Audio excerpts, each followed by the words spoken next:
Presentation. Welcome, good afternoon, everyone. This is the Washington Youth and Family Fund Request for Proposal Q&A session for our 2024 through 2027 projects serving youth and young adults. Thanks, everyone, for being here and giving your time.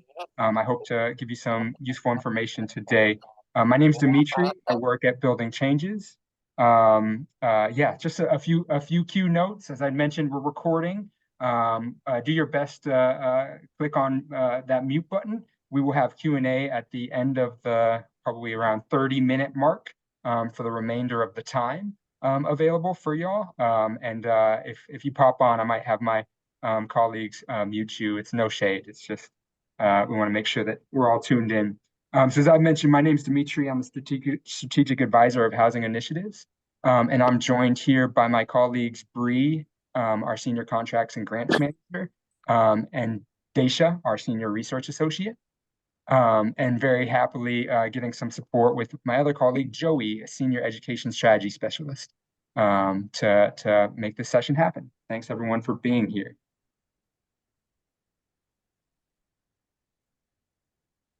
So here's the agenda for our time together today. I'm going to give a quick overview of who we are at Building Changes and the Washington Youth and Families Fund. And then we will get a little bit more specific to talk about this funding opportunity up ahead, kind of the main reason why you're here today. With that, give you a little taste of what the strategy, the YYA strategy and application is. Again, there's a lot of content in the application, so we won't be diving into the weeds necessarily, but I'm available to answer questions as they come up as appropriate. We'll also give you a sense of what our review and selection process and timeline will look like. And then we'll head off into a Q&A discussion so that you can get your questions answered live. Just as a point to that, I do have my colleague Joey monitoring the chat. I will not have capacity to do so. That said, hopefully you can save your questions towards the end because they might get lost in the chat. So just FYI. A quick note about who we are. I hope we've probably interacted in some capacity. Building Changes a lot of good work with good folks like y'all. At BC, we use an interdisciplinary approach at making systems change on the system and local level. We're able to fund and try out new strategies and services, conduct research about how these things work, and then really influence and advocate so that we can have greater solutions in our homeless response system. We do our work at the intersections of the housing and homeless response system, education, and health systems. And it's all grounded in racial equity. We recognize and acknowledge that particularly Black, Indigenous, people of color, BIPOC folks experience disparities at higher or at disproportionate rates in all three of these systems. And that means worse outcomes for those communities that impact their well-being, their health, and their opportunity to have stability and make a meaningful life for themselves. And so we really think that it's important to consider all of those things holistically. I'm going to take a moment to kind of state our racial equity statement, because that is the foundation of our work, as I've mentioned. At Building Changes, we seek to hold ourselves accountable for addressing racism and discrimination. Black, Indigenous, and other people of color disproportionately experience homelessness due to historical and systemic racism. We know we can't address homelessness without also addressing racism at its roots and the trauma that it perpetuates. And to do this, we set these big universal goals like ending homelessness by pursuing targeted solutions. Our work in race equity does not stop there.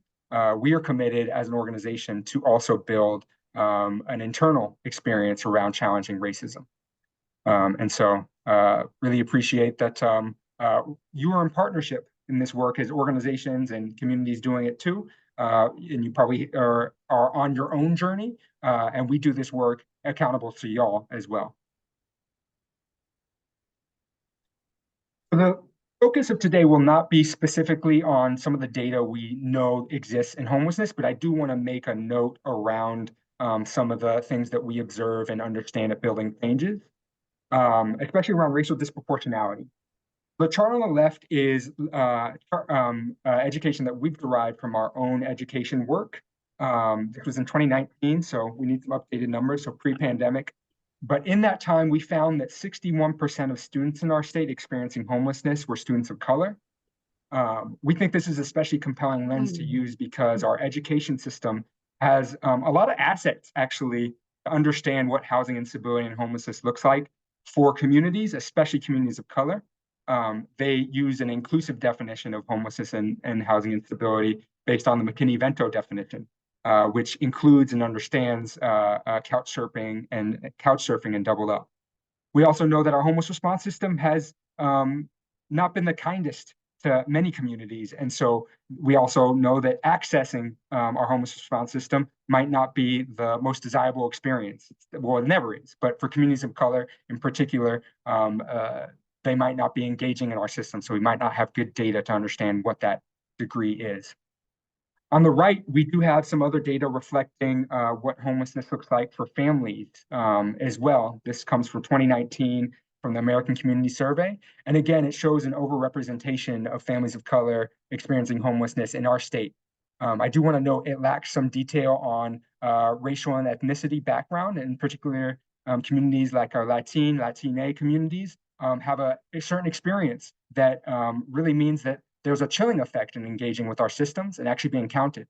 So we know that we have an undercount, especially with some of those communities. As well as we also recognize that the AAPI community consists of many, many different communities with many, many different histories and pathways throughout this world. And so we also know that some experience of housing instability is invisibilized in that number. So that's all to say, like homelessness is a major issue that affects people of color disproportionately in this country because it is tied to our experience of structural racism and the ability to generate opportunity in this country. And we must, the takeaway is that we must shift our focus to end homelessness towards these communities in order to actually make meaningful progress. So just to lift up this beautiful thing we have called the Washington Youth and Families Fund, we call it WOOF, which I'm not sure who first pronounced it WOOF, but that's what it is. That's what you hear me say. It's a public-private partnership that funds nonprofits, tribes, and social service providers and agencies focused on housing-based services and financial assistance, specifically for youth and young adults and families experiencing homelessness and housing instability. We have the pleasure and beautiful role of administering this work of building changes through a contract with the Department of Commerce. So these do consist of public dollars. It's been around since about 2004, and in which case we put over $60 million into projects across 26 counties in our state. I think 122 projects in total. We recognize that housing instability and homelessness looks unique in every community. And for this conversation today, that homelessness for young people is especially unique. They encounter specific barriers. And that said, we do also like to elevate some specific outcomes when it comes to observing how WOOF is working. That's in alignment with how our state also measures homelessness and our success towards that. Finally, we think of WOOF as a really important asset because it can be extremely useful as a tool to promote new things. We really think that it's a space where, because of its flexibility, organizations can try new things. They can incubate ideas and strategies that they might not usually get to with other pools of funds. And we also think that it's also useful because organizations that don't typically get access to those big public funding streams can be awarded and demonstrate the important work that they do so that in the future they can access, again, the Consolidated Homeless Grant, Emergency Solutions Grant with the feds. And so that's why we really think of WOOF as a foundational resource for our state to try new things and prop up beautiful, innovative work happening within our communities.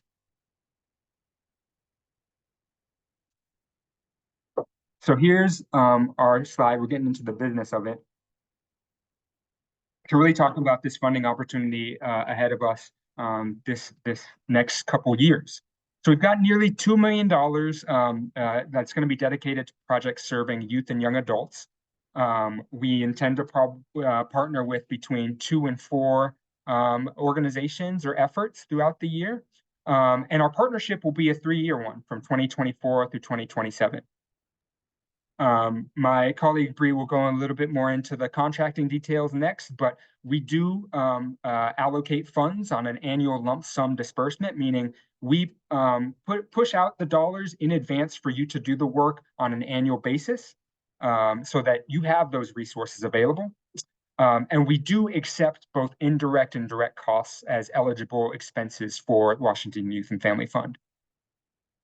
The eligible applicants for this work are nonprofit organizations, and that includes statewide housing assistance agencies, federally recognized tribes, local housing authorities, and public development authorities. And just as a note, as I mentioned before, like this resource can be especially critical if you are an organization that's either new to the game or has not had the opportunity to really be funded by public dollars to do important work that you're doing. So I want to specifically encourage culturally specific organizations and smaller organizations led and staffed by people of color in applying to this opportunity. We strive for statewide diversity, knowing that our resources across the state, or knowing that communities across the state are deserving of these important resources.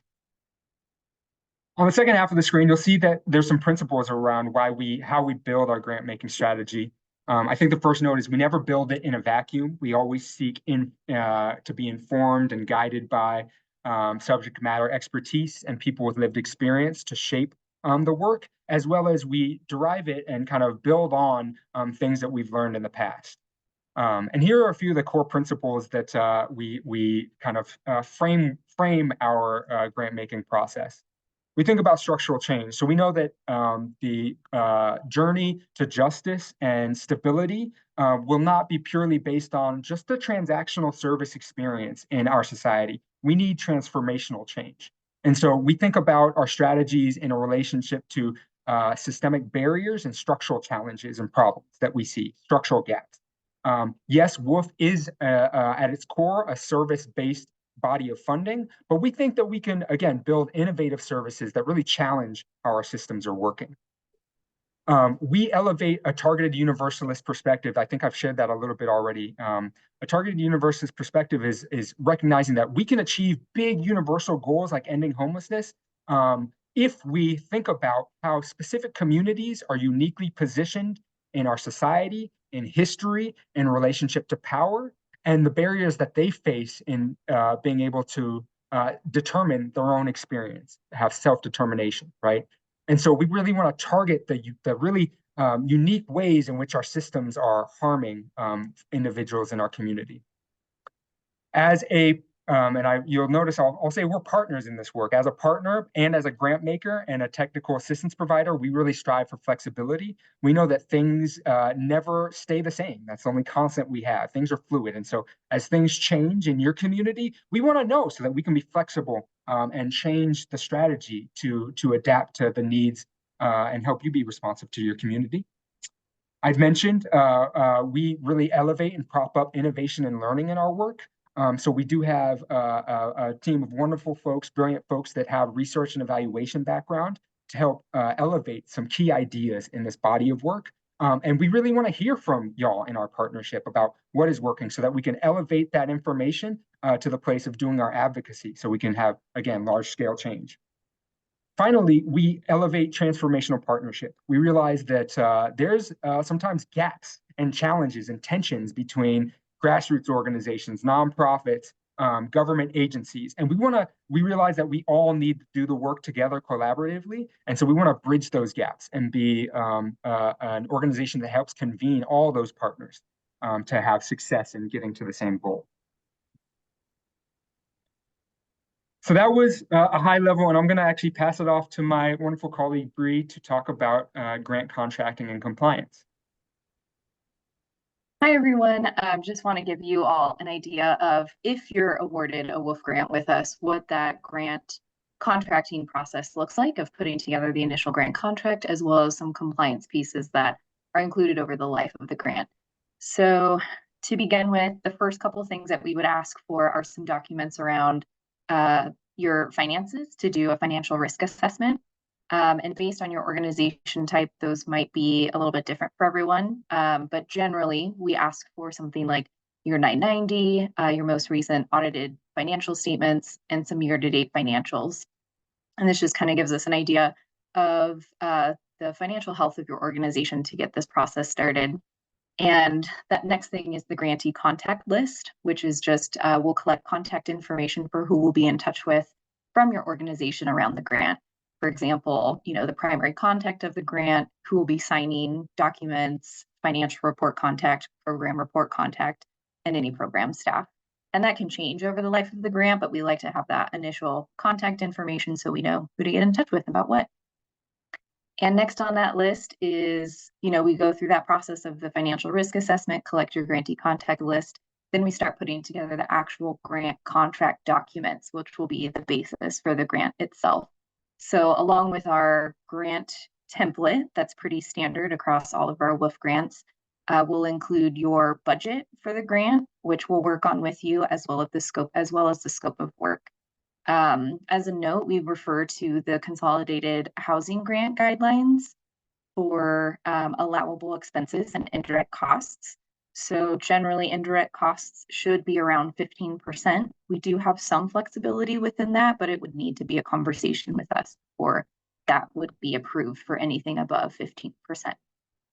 And then after we get the contract together, everything's signed, we're good to go. We would I missed reporting requirements, which is also in the grant contract itself and a very important piece of the grant.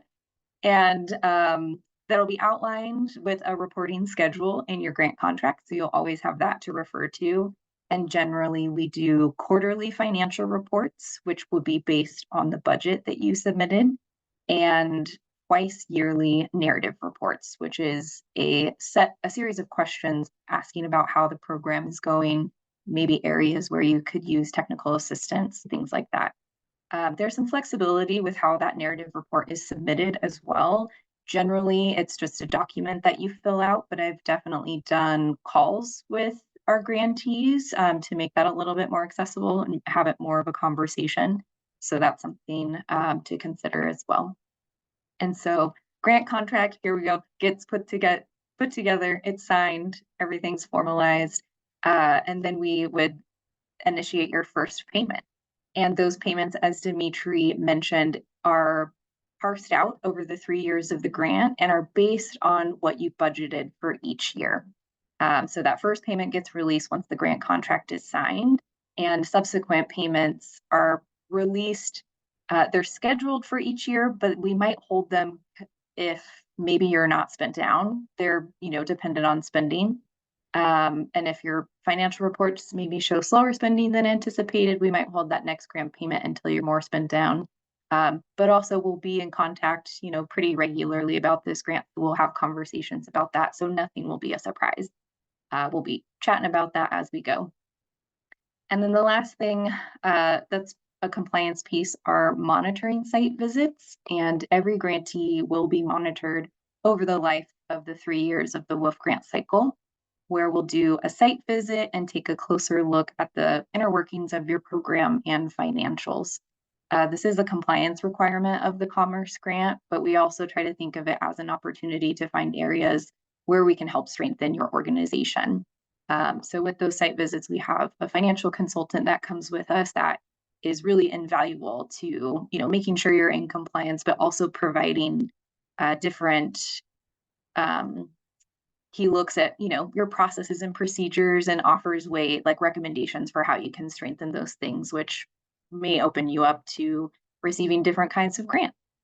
So yeah, generally that's our grant making process. I know it's a lot of information and there's a lot more details that go along with it, but just that's what you can expect if you're awarded a WOOF grant with us. Thank you so much, Bree. And without further ado, next I will pass it to my colleague Daisha to go over our evaluation. Yeah, everyone's favorite part, right? So if you're selected for this grant, the main evaluation outcomes are the number of households served, households exited, and households exited to a safe and stable destination, as well as average and median length of time receiving services. These are collected through the Homeless Management Information System, or HMIS, and this data will be analyzed annually in Q3, so around July through September, and then reported to the Department of Commerce. And these outcomes are necessary for us to report on, but it's not the only things that we want to evaluate. And it's also not the only things that we will report to Commerce on. For example, we're interested in data related to like race and ethnicity, and also qualitative data, which is non-numerical data that's more descriptive. And it's kind of like the narrative reports that Bree mentioned would be a good source for that as an example. And we can go to the next slide. So it is required that our grantees use HMIS. It's a national system to follow clients being served within certain COCs or continuums of care. For those that don't already have access to it, you would need to get access within the first year. And that is done through the Department of Commerce. And we can assist getting you on HMIS, but ultimately it's up to each grantee to get this going. But please feel free to reach out to us if you need help with this or have any questions. And then the next slide.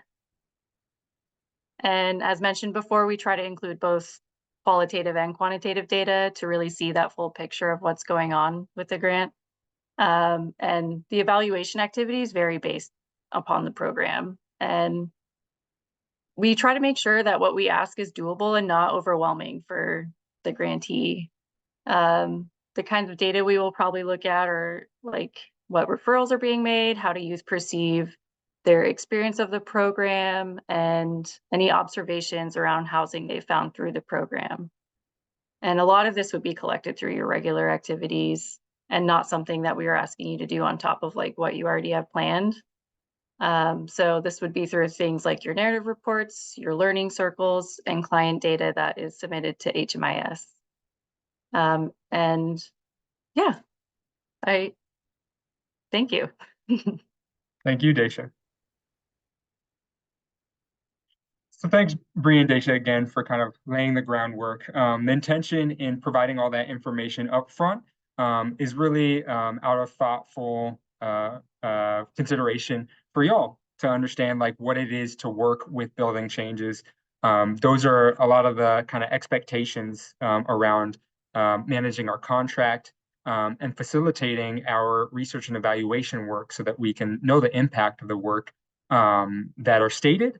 And then also, I just want to emphasize, as building changes, we, again, want to be partners in this work. And so all of the areas that Bree and Daisha mentioned around flexibility, around looking to us for support and guidance, those things are true. Because again, we see this as a partnership opportunity. We'll have plenty of time. I'm sure questions came up from all that's come up so far. We're almost through kind of the content portion, but I do want to actually take this time to pivot and talk about what the content of this year's strategy is.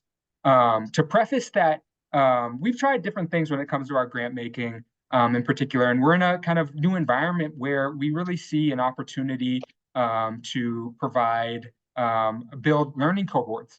So that we can change our system in particular. And so in this strategy, again, something that's been informed by other key stakeholders, we have some kind of strategic objectives that I'll talk through.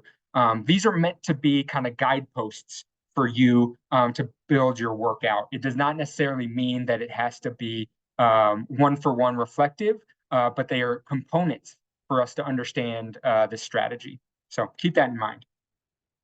The first thing I want to mention is the target population. So the focus of this strategy is really supposed to be dedicated towards BIPOC and queer, trans, and gender nonconforming youth, or LGBTQ2+ youth, between the ages of 16 and 21.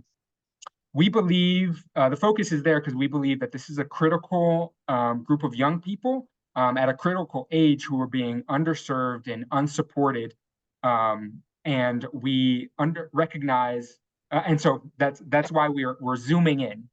We recognize that applicants might have a deep understanding of a different need of a unique group of young people in their community that might have different marginalized identities or disenfranchised experiences that might be really in alignment with this strategy. And so if that's the case, we encourage your application to make that case to us and demonstrate that need. And so I'll state that.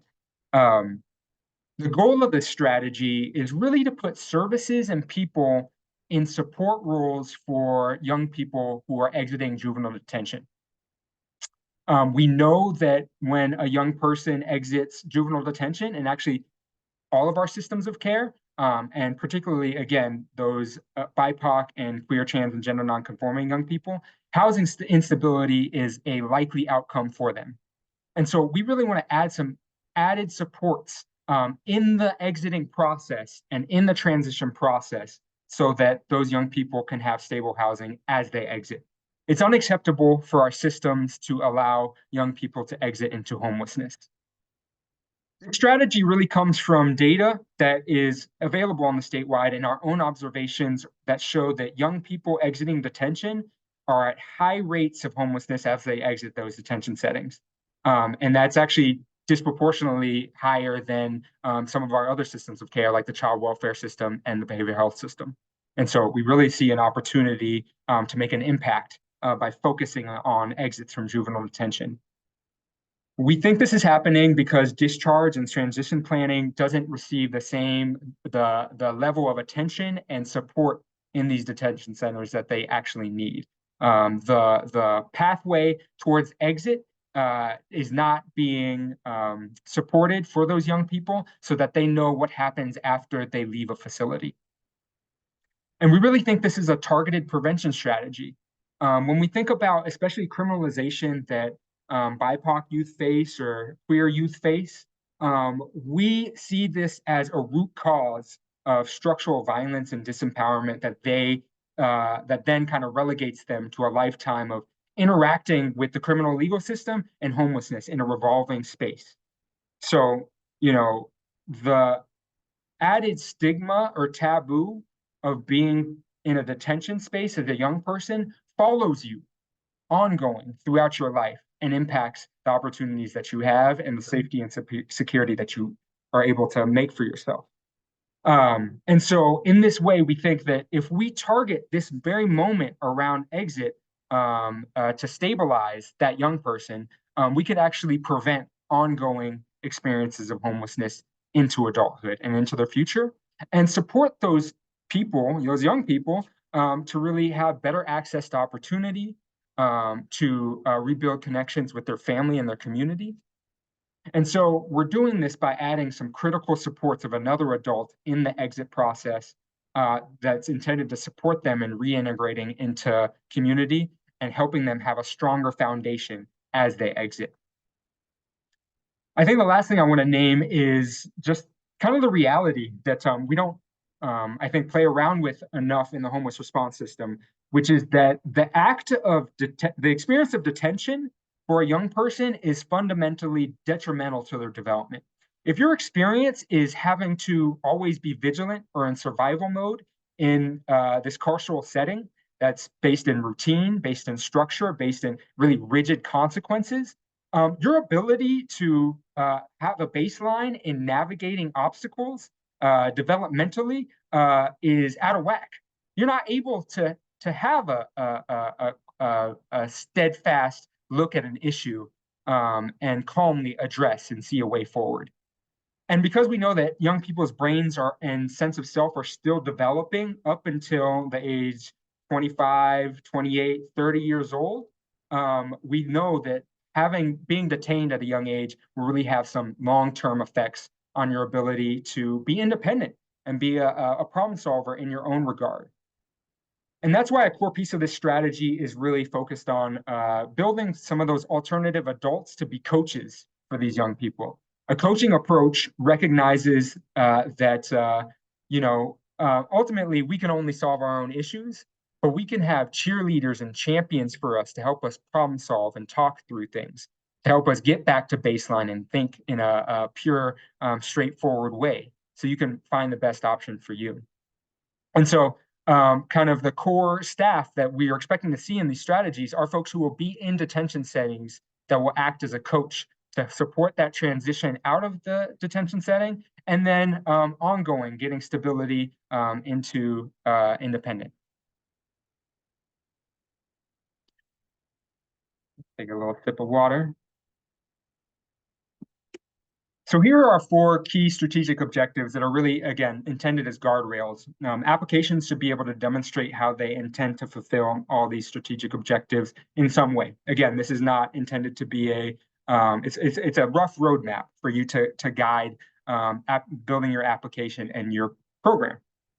The first, of course, is we want to make sure that we're supporting young people exiting juvenile detention into safe and stable housing through that coaching approach that I just mentioned. That's really going to be the foundation, is that one-to-one contact with people, with an alternative adult in that detention setting, and that relationship continues even after exiting. The second real core component is we want to apply the best practices of peer navigation, so that we're building a team of folks who are responsive and youth-centered. They are trauma-informed, and they're someone a young person can relate to when they're going through this experience. So peer navigation is really founded in this idea that we have folks in our communities that can draw from lived experience of navigating through systems and how they were successful. And they are key to actually making impacts in some of these main issues, because they engage on a different way than someone who doesn't have an experience, right? So these folks will act as a role model and, of course, draw from the lived experience and identify the structural issues that the young person might be experiencing and name that, but also model what it means to interact and navigate through these systems successfully.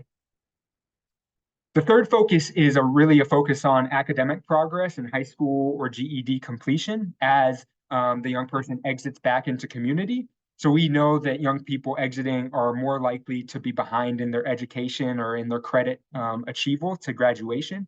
And our goal is to get them back on track so that they can begin to start to explore what the opportunities will be for them after high school, be it post-secondary, be it career technical education, be it something professional, be it joining the workforce. And so that's a key component that we want our coaches to think about. Well, all of a sudden, my sinuses acted up. We know that part of this work will be around communities be willing to engage our local re-engagement centers and open doors programs. And finally, the last kind of component we are excited to see in different projects and seeing how it manifests is helping young people build skills in problem solving, financial literacy with no barrier flexible cash assistance. So upon exiting the juvenile detention setting, young people will be invited to have access to at least 12 months of direct cash assistance to use how they wish. Again, this is about building their ability to be independent and navigate through issues and having the resources to draw down from for when they encounter obstacles. That is important, as well as just have a typical experience that young people deserve, which is they need resources, they need money in this world to do things that they like, to engage with our community.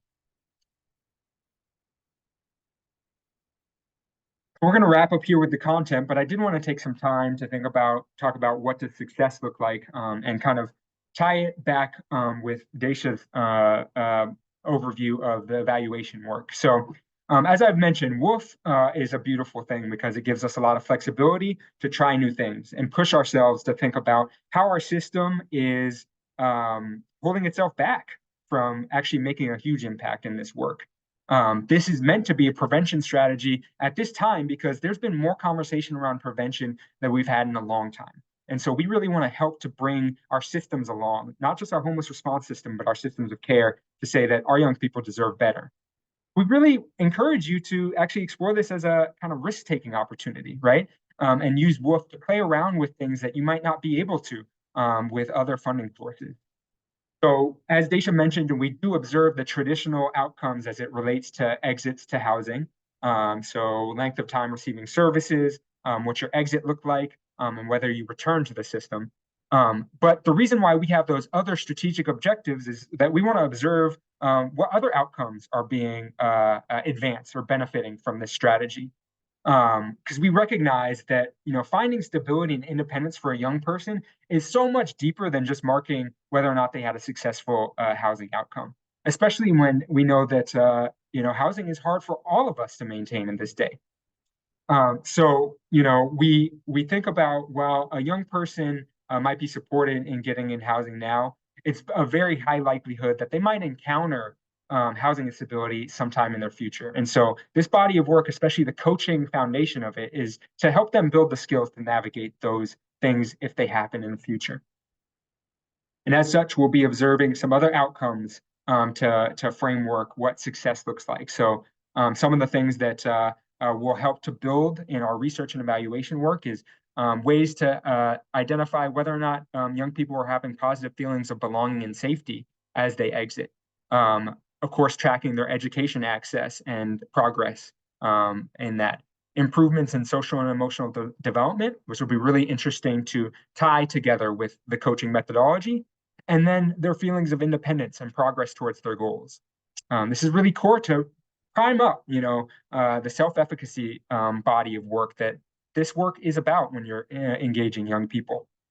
So I think the last thing I'll say is the relationship as partners y'all will have with the young people, be it through the coaches that are engaging with them or the services and community and resources you're bringing to them, are really at the heart of these outcomes. So we recognize that housing is hard to come by, but what are the other things that we're successfully making a reach for and reaching out for that can really round out the holistic nature of what this body of work is intended to be.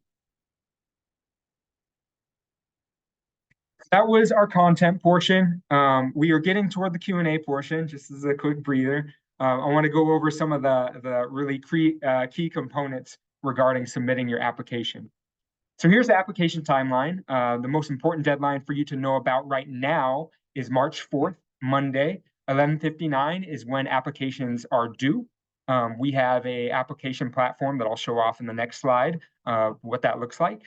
And once those applications are in, we'll have about a month where we'll do our selection and review process with stakeholders in our community. So we'll talk about this more, but your applications will be reviewed by community members that know what's going on and have subject matter expertise, and young people as well.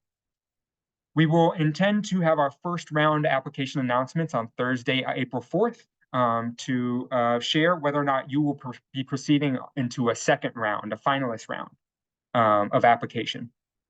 And I'll talk a little bit more about that in a second. Our goal is to announce final awards in mid-May and then to have contracts in place by June 2024. I'm going to click us through really quickly the online application form. This year we tried something new with the platform called Form Assembly for you to submit your application.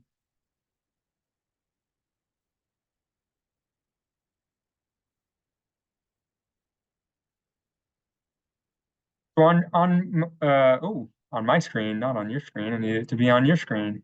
Can you all see that? Give me a thumbs up. Yeah. Okay. So this is the platform. It's on our website. Once you hit apply here, this is a form assembly platform. You'll see at the top, you have some basic information about who you are as an applicant so that we can be in touch. And then your eligibility kind of conditions of your organization, whether or not you currently have access to HMIS. And then the next portion of the kind of application is really the concrete data we need to understand what your strategy is shaping up like. So the area that you intend to serve, your targeted population that you intend to serve, and then your proposed WOOF budget that you intend to build. Finally, we have a set of narrative questions that are related to our application. I'm going to go over to that application real quick so that I can show you where the narrative questions are. So this is actually the request for proposal page. And towards the end of the application, excuse my scrolling. you have these set of narrative questions that you'll be responding to. Going back to, there are about five here, and there are multiple levels to the applications. You'll notice if you respond to. When you submit that, we'd like you to submit those responses as well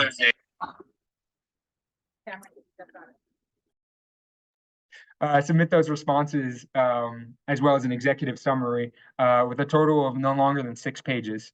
So 1 page for executive summary and the remaining 5 pages to respond to those narrative questions.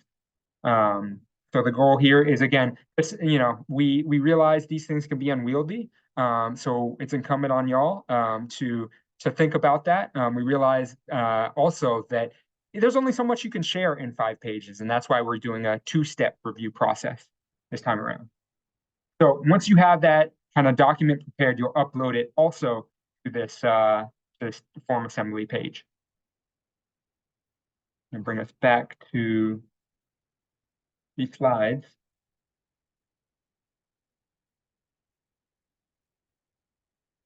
Now, a quick note on our review and selection process. As I mentioned, we're inviting a community review panel of subject matter expertise, young people, and community-based partners to help review all of our applications. Each application will be reviewed multiple times so that we make sure that we're getting a multiple amount of perspectives, and they'll be rated according to a standard rubric. You'll notice in the narrative response questions, each question has a weight assigned to it, so that's something for you to observe as well. For our review because we will be taking that in consideration our review process. We also have an appeal process that you will be prompted to if you find that you'd like to appeal the outcome of your application. So that is the focus of now until March 4th, 11:59. Again, this first round application review, you submitting your applications for us to review.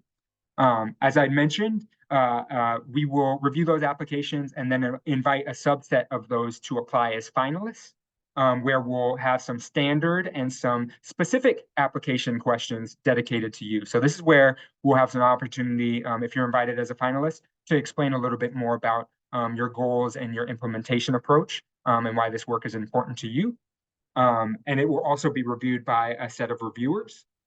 We will invite both written and video submissions for that finalist round, and hoping that that's also something that might be accessible and more worth your time or thoughtful of your time. And we hope to round out that finalist review process towards the end of April / mid-May so that we can begin to invite folks in mid-May and start contracting in June. All right, so that is the core of our content today. The next, I believe we have a total of maybe 40 minutes, maybe 30 minutes, is really dedicated to conversations and opportunities for y'all to field questions live and direct. So I'm gonna stop sharing. All right, thank you, Dimitri. I've been monitoring the chat as questions have come in and want to highlight a few for you before we open up the room. So a couple different questions around eligibility. Zoe from Yoga Behind Bars is wondering if, so they are working with folks exiting juvenile detention, and they're wondering if with the kind of talking about wanting to center LGBTQ plus young folks, if that is exclusive, that these services can only be given to the BIPOC or LGBTQ plus population, or if they, I'm botching the question, I should just read it. Does this mean we're only allowed to offer these services to youth in these demographics, or is it enough to be centering LGBTQ plus young folks 16 to 21? That's a wonderful question. Exclusive or can we center? There we go. Thank you. That's a wonderful question. I'm sure a lot of folks have. The answer is we would like to center and focus our strategy, especially towards those young people who have identities that are oftentimes underserved and neglected. We know that disproportionately, we have people of color and queer folks in our criminal legal system. And so by, targeting our strategy towards this system, we are taking a targeted universalist effort And then there are also other young people that obviously don't have those identities that could benefit from this too. So the answer is we want to push you again to help support again those young people that will have specific barriers. And then this strategy can be inclusive of folks who don't identify as BIPOC or LGBTQ2+. Good. Awesome. Okay. Thank you. And wow, Zoe just summarized the answer beautifully in the chat for everyone as well. Thank you. I know Zoe. I know Zoe can write well. I need to ask Zoe for some help sometimes. Hey, That's Zoe. great. All right. Another question is again around kind of demographics and eligibility. So Yeah. thinking about being an organization that is has staff that are primarily LGBTQA plus and BIPOC. Yep. So thinking about Ruby asked, since the demographics cover both young adult and BIPOC folks as well as the volunteers and staff, which one should I apply for? And Ruby, I invite you to unmute to clarify that question. Yeah. Okay, well, what I was asking was, hi, everyone. Hi, Ruby. Because my demographics cover not just this youth and family, but also the families one too, also. Yeah. Because you're going to have 2 Q&As and one on the 7th. Yes, indeed. So, I'm juggling which one should I apply for? Should I apply for the youth and family, or should I apply for the families? Ruby, if your One on the organization 7th. does work that could be responsive to both, I would love if you applied to both. I do want to recognize that each strategy is distinct within themselves. This body of Right. work is targeted towards youth and young adults in particular. So yes, the answer is hopefully both, and if it's within your ability to do so and you see alignment between the work that you do and both strategies, because both strategies are different. Right. Okay, thank you for that. Thank you, Ruby. Mhm. All right, next question coming in from, we've got a couple of questions from John Humphrey. So kind of looking more into the information around what it means to be exiting juvenile detention. So are there different types of exits from juvenile detention? Do we have kind of an estimate on how many exits per year are happening? And then also a question around talking about trying to be geographically diverse in this funding. How large of a role will that play? Okay, to answer the first question, we do have some statewide data that's backdated around exits from our various systems of care. We don't have the best mechanisms to get current data. And that's going to be, I'm glad you raised that up, John. That's going to be a body of work that, again, I'll be very eager to do alongside our partners, is building some better communication with DCYF, JR, to actually have an understanding of how many young people are exiting per year that need housing supports. We know it's probably going to be quite, if not the majority, quite a few from each of our facilities. But we don't have that current data. That's a little bit of, I had mentioned the structural change work and the partnership that we hope to intend, which I'm glad you asked about, because doing this work and doing it in an innovative way does mean that we are going to be building new structures and making asks of our partners at the agency level to make this work happen. I think the next question was around diversity of funding or eligible funding. Yeah, thinking about it geographically. So mentioning that we are looking at geographic diversity across the state, and how much of a weight will that have in the process? Yeah, that's a great question too. So we do want to make sure that resources for Washington Youth and Family Fund are actualized throughout our state. We know each of our communities is different and has different access to different resources. It will make so yes, we will be acknowledging that geographic diversity to fund communities that don't traditionally get funded, and certainly communities we haven't funded with Washington Youth and Families Fund before. One note is there are specific communities throughout our state, and this is mentioned in the proposal, that actually house our juvenile detention facilities. So that'll be something that I will be reviewing for in particular to see where there's alignment there of organizations serving a community where there is a juvenile detention facility. Thank you. I want to ask about, sorry, real quick. Yes. 2 to 4 organizations. Yeah, our cap will be 4 organizations for this funding. And the reason why we limit it to that much is because we like to, again, in the spirit of building kind of innovative strategies, we like to build a learning community and a learning cohort. So if your agency is funded, you should fully expect that you're going to be engaging with another agency working in the same or a different community, taking an approach to the same body of work. It might look a little different, but you'll have some shared DNA there. And so really being able to fund those 4 organizations tops allows us to do that. It's also kind of a limitation of actually how much funding is available. $2 million can be super meaningful in some ways, and then also a drop in the bucket in some other ways. And so we really think that, if we were to parse that up into more communities, we'd be limited in the impact that we'd make. Thank you. I'm going to switch my order a little bit just for context. So 2 questions that came in are, what age categories are we referring to as youth and young adult? Yep. Great question. So in our sector, in our movement, our body of work, youth and young adult spans the ages from 12 to the 25th birthday. And so in alignment with that, the Washington Youth and Family Fund is intended to serve that entire spectrum. So I'll say that. And also, similar to Zoe's question, this strategy is targeted and focused because we recognize that there's more work that needs to be done across transition age youth, especially as they interact with their systems. We know that that's a critical time in which stability and the ability to gain a sense of independence occurs, one. And then it's also a critical time, which I'm sure a lot of y'all know, where our services significantly change based on if we're serving someone who's not yet 18 versus a young adult, right? And so there's a gap there that we recognize. And so, as I mentioned, our entire kind of universe of young people that can be supported through this are 12 through the 25th birthday.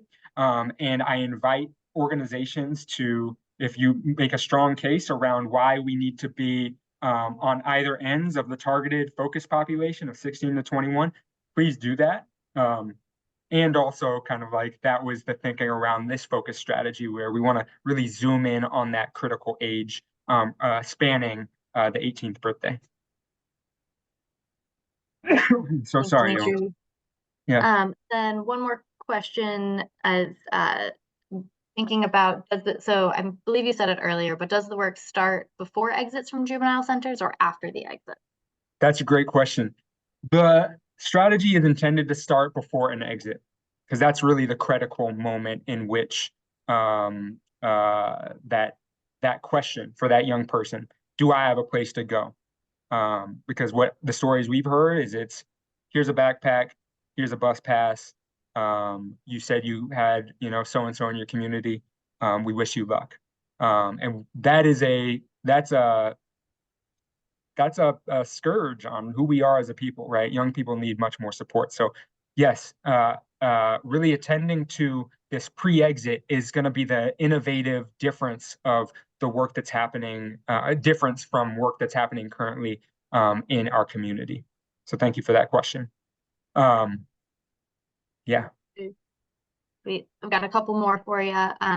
One, I'm just going to open up to anyone at BC. If you could drop the link to the RFP, that would be great. So folks have it in the chat. Do that too. Thank you. All right. So thinking about the flexibility of these funds, are these funds able to be used for move-in costs and ongoing rent? I love that question. Hang on, let me put this in here. So talking about eligible expenses, we have a lot of opportunity with Washington Youth and Family Fund because it is flexible and acknowledges a lot of opportunities for expenses. So to really talk about the assistance expenses, yes, we do include rental assistance in arrears, utility payments, move-in costs, interpreter fees, legal services, transportation, work and education-related expenses. What are the things? Emergency needs, behavioral health supports are all allowable under the guise of WOOF, so long as they are connected to a housing status or a housing outcome that's positive. Really specifically regarding kind of moving costs and ongoing rental assistance. Part of the strategy speaks to a body of work that Building Change is really committed to. It's called diversion or housing problem solving. And the foundation of that is that over time, we really need, well, first off, young people have a lot of solutions and opportunities available at their means, right? And over time, being able to have that independence probably means that there's going to be a time where they're not having access to assistance. That said, the answer, sorry, you're like, where's the answer in this? The answer is yes, definitely for moving costs. And yes, if it's a compelling component of your programming to have housing assistance ongoing, yes, that is a eligible expense. I think the challenge will always be, what does the transition to independence look like? So take that into consideration as you think about budgeting out your resources.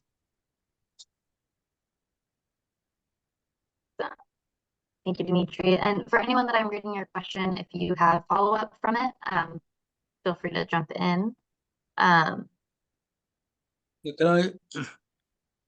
That's a great question, Mamadou. Help me say your name. I'm sorry. Yeah, you got it right, Mamadou. Mamadou. So the thought process around the two-step process was actually intended to hopefully be a little easier. I didn't want to bring, so as we know, we are a big community. A lot of folks will be competing for these limited funds. I didn't want to bring all the folks along into a really in-depth process without an opportunity to say, hey, we're actually not going to move forward with your organization. And so the intent around this first application, again, it's 6 pages total of narrative responses and a really quick application form, is to get enough data and information to see if our partnership could actually work really well for each other. And then if you're invited back to being a finalist, again, that's an extra step. And also we're inviting either written application or recorded kind of video application to hopefully make it a little bit more accessible and conscientious of your time. Yeah, thank you for clarifying that. I have 2 petty questions. I call them because they're kind of short. Like the first one is that I'm very worried when I saw that you guys mentioned that you're going to only support 4 organizations. That really kind of take me back home to what happened in the past, and Yeah. for small backpack organizations that never get considered. That agency a little further, for example. Was that? Sorry, continue, Yeah, Mamadou. for small backpack organizations that never get considered in this in these big grants, most of the time this is given to big organizations, and the people that really are on the ground that are affected that needs the support never get looked at. Yep. Because if you want to give it only 4 people, by the time you consider me, the big guys get considered and the small guys get nothing. So I think this is already a kind of a pre-disqualifier that Yeah. people like us may not want to even try, because why try? And you try and do all the work and get your time wasted and you don't even get considered. Yep. It's a real fair statement, and I appreciate you being that candor, Mamadou. It's absolutely true. Our system is not organized in a fair way. I will name the limitation around 4 organizations is because our funding from this kind of round is not as big as we'd like to see. My body of work, I have wonderful, brilliant colleagues working to bring in more funds that we get out into the community. And this is where we're at with the Washington Youth and Family Fund as of February 1, 2024. And so, yeah, I don't have an answer to that other than acknowledging you're right. It's not enough. That is what grounds and drives our work at Building Changes to get more. I do think that our work has transitioned where we've tried to elevate and find strategies to promote, especially those by 4 organizations as first and foremost in getting access to resources. I'm actually glad you raised that because I have colleagues and my ED on the call that love to hear this because it validates that we're doing the work right in thinking about WOOF as a incubator and as an opportunity for organizations that aren't traditionally funded. So thank you for that honesty, and it pushes me to do my work. Yeah, and the second question, I said I had 2 of them, like kind of petty. But next time you also said that the grant will they're going to provide 12 months of cash assistance. I mean, Yes. for the benefit to use at their own at their will. Will this be part of the grant budget, or this is something that's going to provide after the fact? This will be part of your budget. Okay. Okay. All right. So All right. Thank you for those questions. Thank you. I've got a couple of rapid fire questions left in the chat, and then I really want to open it up. So Yeah. these should be pretty quick, easy answers. So first question, for smaller organizations that are newer and do not have audited financial statements yet, what are other options for them? And Bree, this might be a question for you. Yeah, we typically want to see an audit, but we do understand for newer, smaller organizations that can be a heavy burden to have one.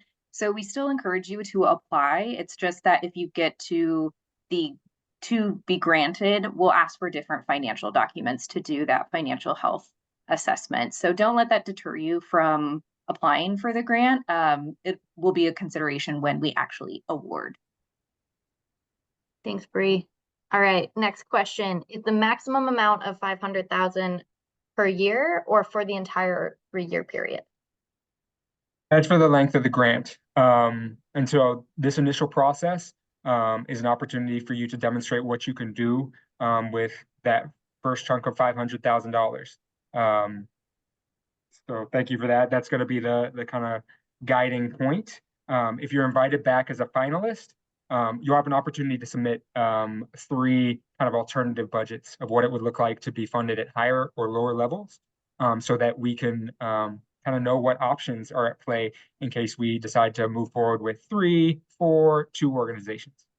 But yeah, for this initial application, we'll start with that $500,000 as the kind of foundation point. Good, thank you. Bree, I'm gonna just ping in the question, there's in the chat, what kind of documents? If you could maybe respond in chat to clarify that would be great. Thank you. We've got 3 more questions before we're opening it up. The first one is, does the applicant have to be a traditional housing provider? Can it be a nonprofit that offers other types of prevention services? Absolutely. Yes. There will be, yeah, absolutely. You know me, Joey. Absolutely. Yep. We love to see that. Our homeless response system is diverse. We need to be more inclusive of that. We will be a supporter in making sure that you have the supports and technical assistance so that you are able to navigate through that traditional homeless response system. We have to engage with all of our systems. So, awesome. Thank you. Then the next question, is subcontracting allowed through this opportunity? So could grantee subcontract to other agencies for partnership? Subcontracting is eligible by WUC standards.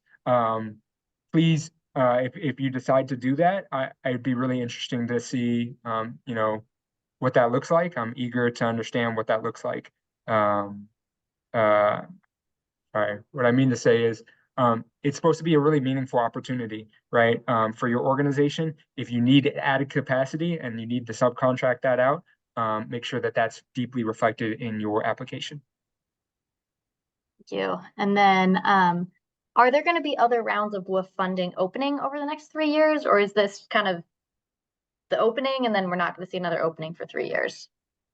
We are on a cadence to open up Washington Youth and Family Fund actually every 2 years. So there it is. So I'll say that. And as I mentioned, we are always, again, my brilliant colleagues on the call are thinking about how we get more resources to our community.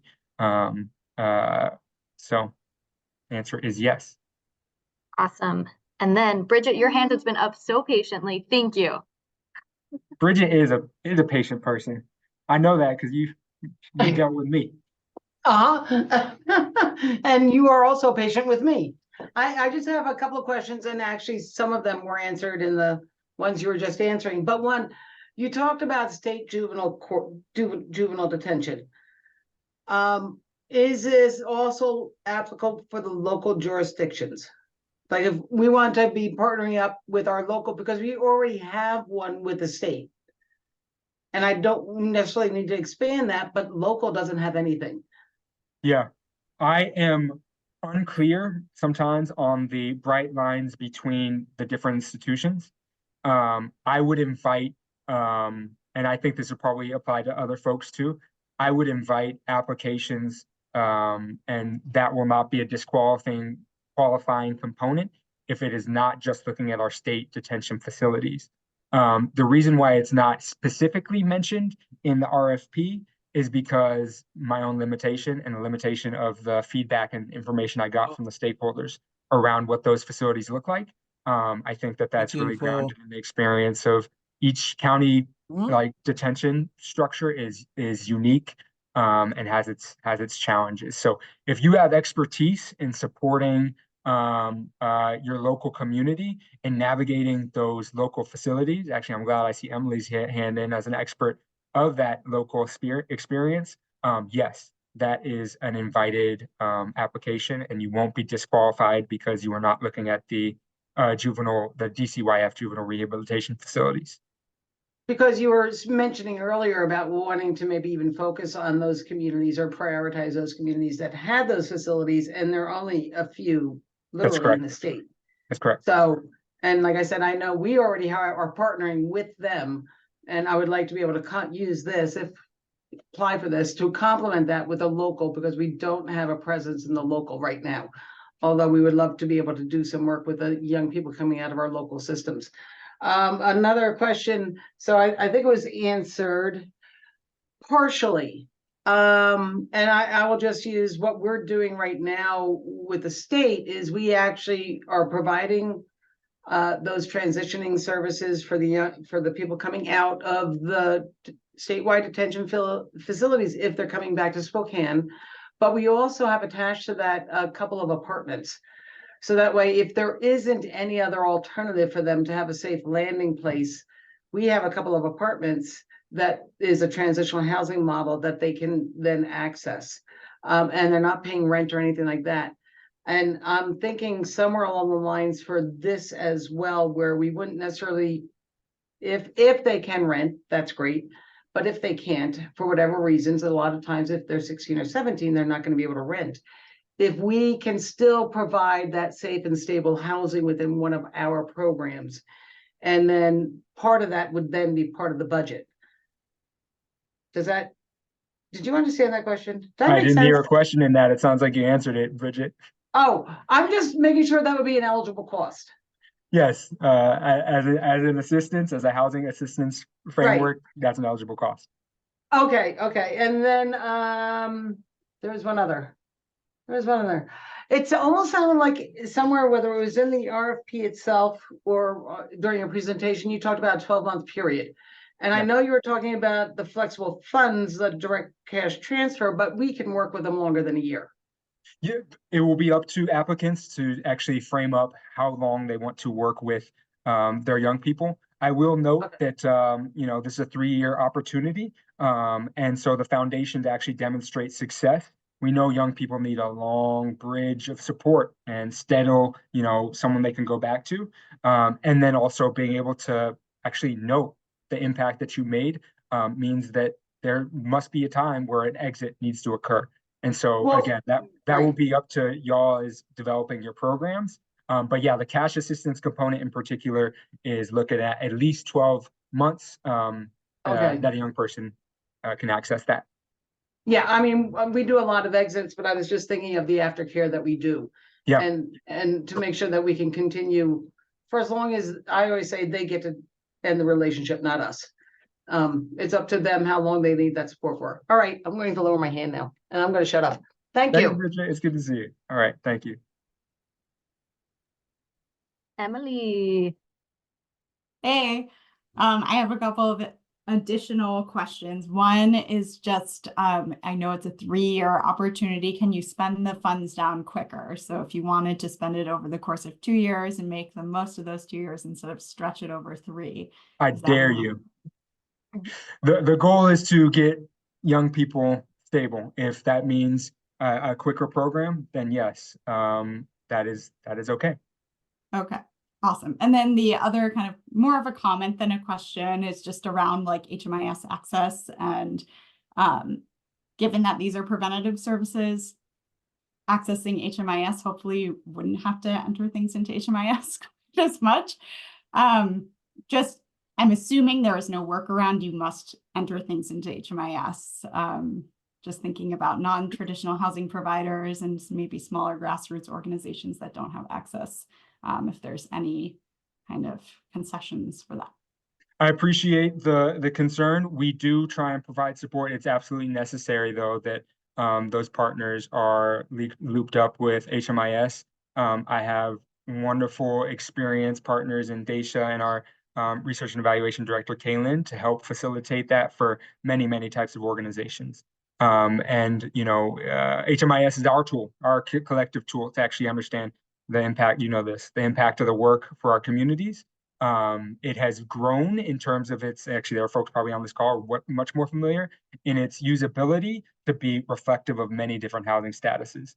And so, yes, thinking about HMIS and enrollment is going to be key and a non-negotiable piece of the body of work. I thought so. Thanks. Could I just go Hang ahead? on, Mamadou. I'm going to actually have David go next, and then we can get back to you. Sure, absolutely. Thank you. Thank you. You can go ahead, Mamadou. It's fine. Well, I was just asking about the HMIS because we have HMIS in place because we are Yep. currently implementing a $500 grant from Commerce for homelessness prevention.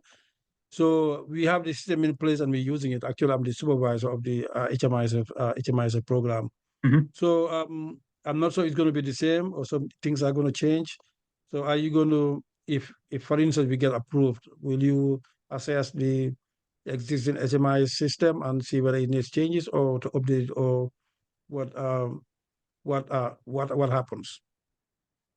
Yeah, Daisha, I'll pass to you. That's okay. Yeah, I think that's a great question, Mamadou. I think it would depend on, so there's certain data elements that are customizable. So we would customize them based off of like your program.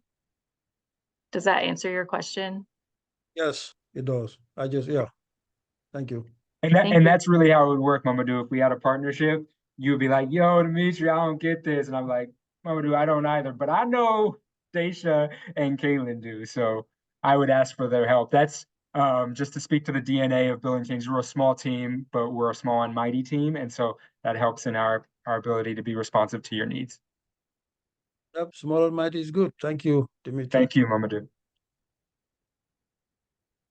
Hey, David. Hi, thank you so much for this session. Super useful.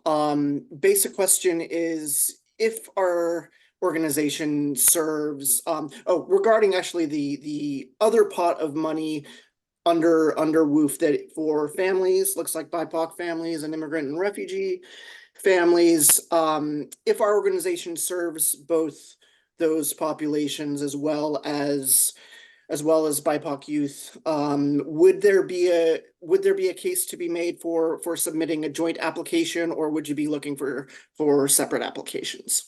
Yeah, I appreciate the consideration. Similar to Ruby's question, yeah, we will have to receive those applications separately. I'm glad and thank you for doing both those really important bodies of work.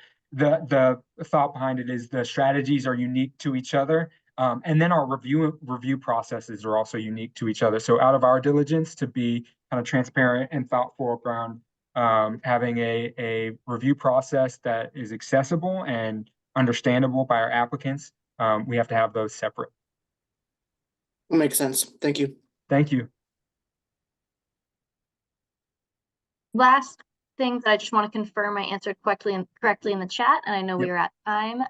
Both applications for WOOF are open at this time. Is that correct? That's correct. Yeah. Thanks for that question. Whoever jumped onto that, you can find that. Actually, let me just share. And not only are they both open, but they're both due on the same day, on March 4th. Give me just a moment to actually have it open. So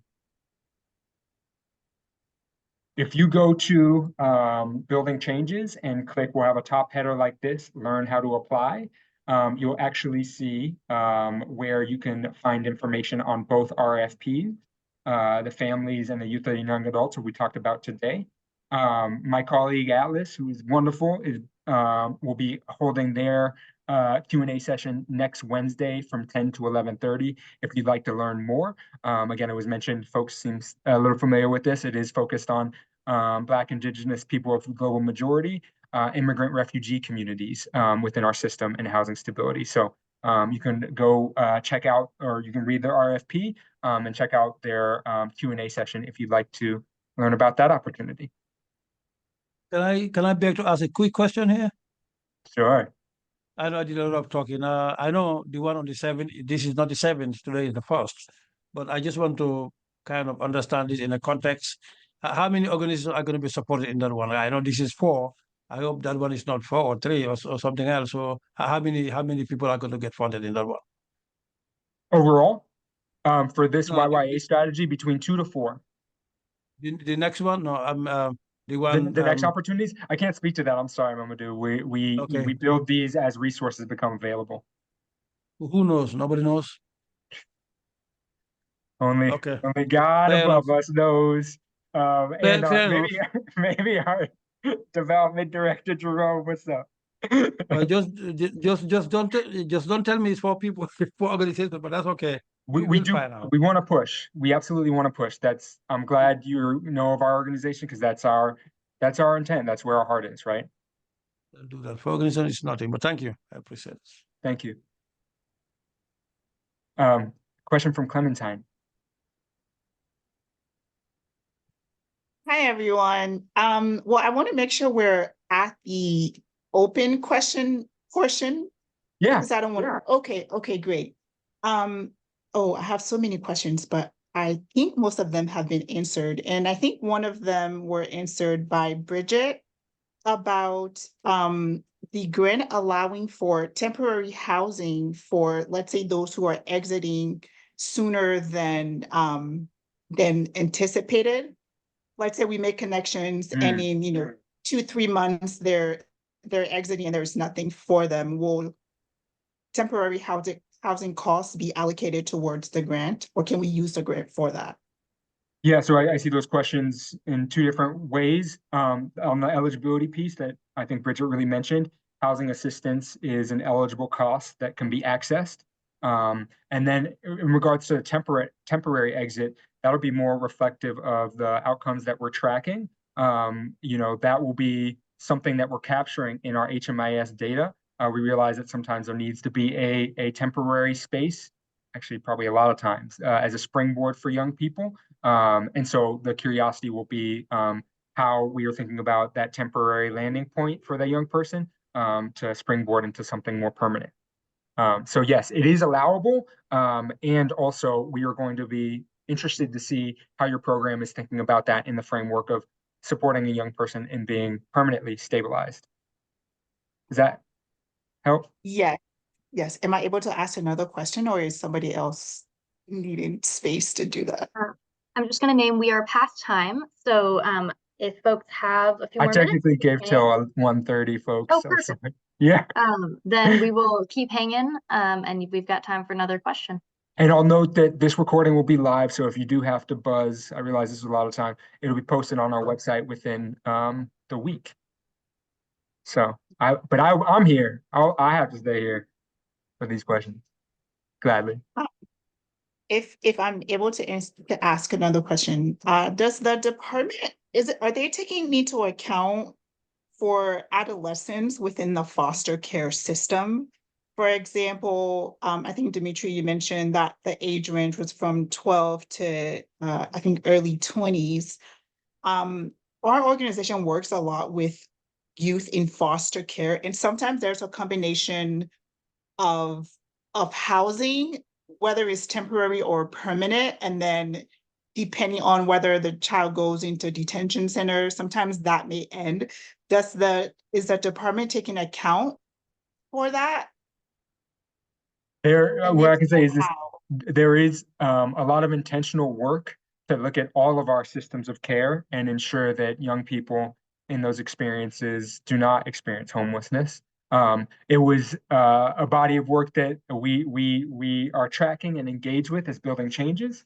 And we have a lot of great assets and champions at DCYF working to promote that work. It's just not the intent of this strategy that we have in front of us today.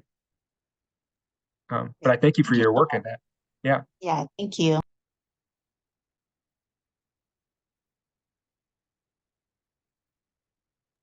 Any last questions? We have about 8 minutes, and then I'll put up my, oops, can you all see my screen? I have one more question if we have time. Sure. I'm curious how the cash payments to clients works. Would we like give them $1,000 a month and then they can go out and spend it on their basic necessities and rent and everything? Or would our organization be paying for all those expenses for them and tracking that and reporting that? That's a great question. Thanks, Chris.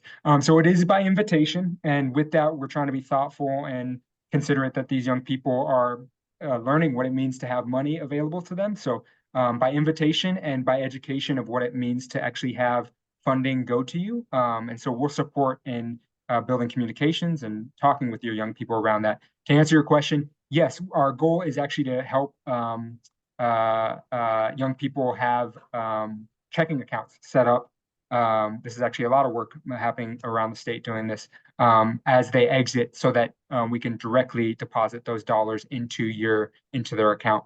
The reason why I name it for the kind of the strategy is that is going to be a unique body of work to support a young person to set up a checking account, to facilitate the cash transfer. And so that's a little bit of an experiment, a little bit of like, oh, can we actually implement this in a meaningful way as a nonprofit? It'll be something to explore. Does that answer your question? Yeah, it answers part of my question. So let's say the $1,000 gets transferred into their account at the beginning of the month. Do we have to track what they spent that money on and report what they spent that money on, or that's up to the youth, like in coordination with their mentor or their coach? It's up to the youth how they spend that money. Yes, Okay. that's a great question. Great. Thank you for clarifying. You Thanks. don't need to report on what is being spent. The outcome that is attached to is really, did this young person have access to resources that were meaningful for them? And our hope from a programmatic capacity is that coaches that support them are helping them to see that as an opportunity to build their money management skills, of course, respond to urgent needs, and of course, be a young person, right? So thank you for really that. awesome. I love that aspect. Yes. Thanks. And to kind of finer point, so in that regards, there will be a piece around W-9s and like capturing the young person's data in that regard that I recognize will be a barrier for some young people and will be a learning curve. So I do want to state that, right? We do need to have some ability to understand that the money got to the person that it needs to be. In terms of what the expenses are, that's not related to necessarily the nature of the strategy outside of that young person having resources. Great.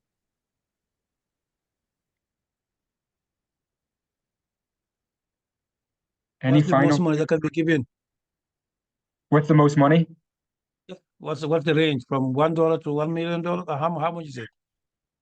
I will encourage folks to read the application and read that portion and make the determination that makes sense for your program. I'll be very curious to see what comes in.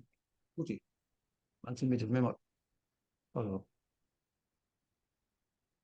on. Thank you. All right, I'm going to flash up here as we draw to a close. So again, our application deadline is Monday, March 4th, 11:59 p.m. I know hiccups happen with technology, so I'd really encourage folks to go around and play with the form assembly as a step in thinking about your application or applying, so that you know what it feels like, and in case there are any hiccups that occur.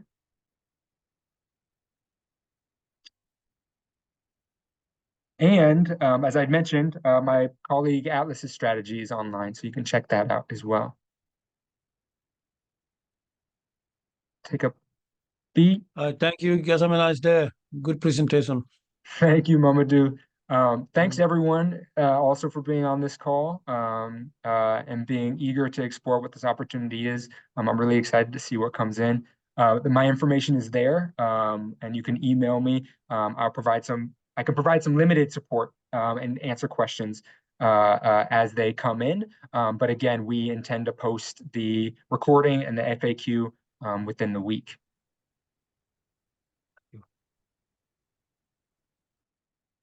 Thanks, everyone. Have a wonderful Thursday.